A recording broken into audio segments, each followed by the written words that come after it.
আলামিন জান্নাত বানাইছে যে তার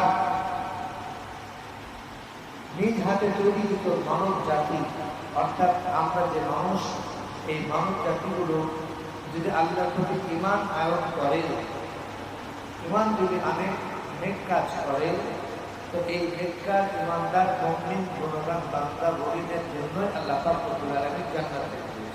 সুবহানাল্লাহ।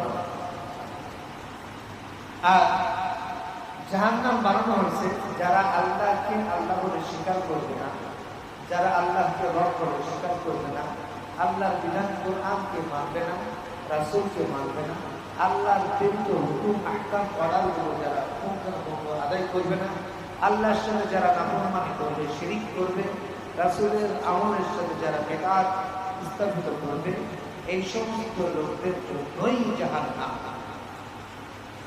এদের জন্যই কি জাহান্নাম।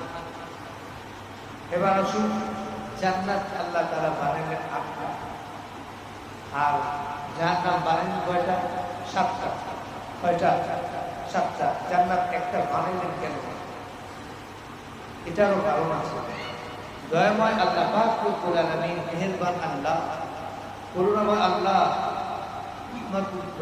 রহমানুর রহিম আল্লাহ, তিনি বানাইছেন জান্নাত একটা, জাহান্নাম থেকে বেশি। এই জন্যই যে আমার কিছু বান্দা তাদের ভুলের কারণে শাস্তি ভোগ করবে, গুনাহ করেছে এর জন্য শাস্তি ভোগ করবে, কিন্তু পরবর্তীতে আবার অনন্তকালের পরে কবে দেবে এটা আল্লাহ ছাড়া কেউ বলতে পারবে না।